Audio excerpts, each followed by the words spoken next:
You ever go to book a plane ticket and just wonder what is going on with the price? I mean, you search on a Monday, you get one number. You check again on Tuesday, and it's totally different. It feels kind of chaotic, right? But what if I told you that behind that random looking number, there's this story of incredible, mind blowing order? And it's all driven by one of the most important databases you've probably never even heard of. So let's dig in and uncover that story. See, here's the thing, every single price for every single flight, it's not just a number pulled out of thin air. It's more like a carefully constructed story. It's this whole package of data that has the price, sure, but it's also packed with all these complex rules and conditions, stuff that dictates who can buy the ticket, when they can buy it, and exactly how they can use it. Okay, so that leads to the big question, right? If every price is a story, who's writing it? Who's the author of this rulebook that literally every airline, every travel agent, and every website on the planet has to follow? Well, the answer is pretty fascinating. All right, so let's get into it. It turns out there's this central character in our story, one that operates almost completely behind the scenes, a truly invisible player that makes sure this whole global system of buying and selling tickets actually, works. And here's the big reveal. Behind every single fare you see online, there's something called a filing. And the company that processes pretty much all of them is called ATPCO. That's the Airline Tariff Publishing Company. Think of it like the secret engine room of the entire airline industry. This is where it all happens. So you might be thinking, why? Why does a company like this even need to exist? And to get that, we've got to rewind. We have to go back in time, way back, to a period when the airline industry was staring down a massive, massive data problem. And the solution they came up with? It was this beautifully simple idea, a central clearinghouse. So instead of every single airline trying to talk to every single travel agent in its own weird format, which would be total chaos, they all just send their data to one place. And that one place, it standardizes everything, it checks that it's all correct, and then it beams it out to the rest of the world in one single unified language. Brilliant, right? And that is exactly what ATPCO is created to do. I mean, think about it. Back in 1965, the world of international air travel was just a bureaucratic nightmare. It was pure chaos. So the airlines themselves actually got together and created ATPCO to bring order to all of it, to create one single source of truth for every single fare on the entire planet. Okay, so we've covered the why. Now let's get into the what. What exactly is this fare filing thing? What's the stuff that actually makes up the DNA of a ticket price? Yeah, a fare filing is so much more than just a price tag. The best way to think about it is like a complete instruction manual for one specific fare. It's the official data package, the one that tells all those big global computer systems everything they could possibly need to know.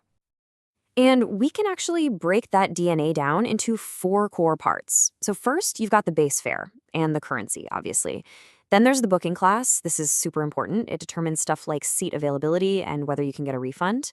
Third, you've got the routing and any stopover rules. And finally, all the other conditions and regulations, like needing to buy it 21 days in advance or stay over a Saturday night. Now, here's the really crucial part. Once an airline submits its fare filing to ATPCO, that data gets blasted out everywhere.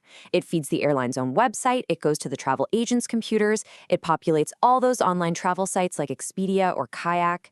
This is the reason that the price and all its little rules is the same no matter where you look. It's all coming from that one single source. But look, this system didn't just pop into existence overnight in the form we see it today. Not at all. The history of this database, it's like a perfect mirror of the history of computing itself. It's a fantastic story. I mean, just think about this. We're talking about a system that started with actual physical paper tariffs and even punch cards back in the 60s. Then, by the 80s, things started shifting to digital. And today, it's all about APIs and real-time data feeds. That's what makes all the modern stuff possible, like dynamic offers and personalized prices. And this comparison really puts that technological leap into perspective. What used to be this slow, manual process with prices that were pretty much stuck in stone, maybe updated once a month, is now a system that can process and send out millions of fare changes all over the world every single hour. It's an absolutely incredible evolution when you think about it. Okay, so we've gone through the history, we've talked about the tech, but let's bring it back. Why does any of this invisible system, this huge database, why does it actually matter to you when all you want to do is book a vacation? Well, because it is, quite simply, the invisible backbone of the entire industry. I'm not exaggerating.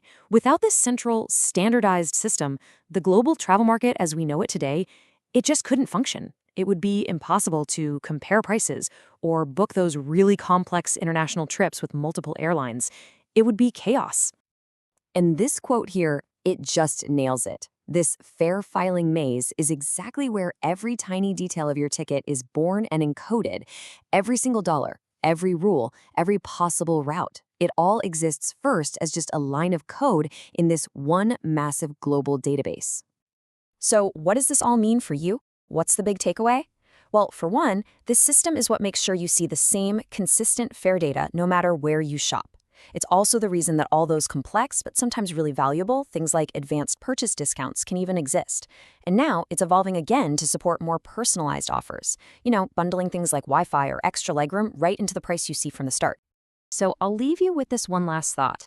The next time you type a destination into a search bar and you hit that button and that list of prices pops up on your screen, I hope you don't just see a bunch of numbers. I hope you see the decades of database history behind it, all the complex logic, and the really incredible story of global cooperation that makes that simple search possible in the first place.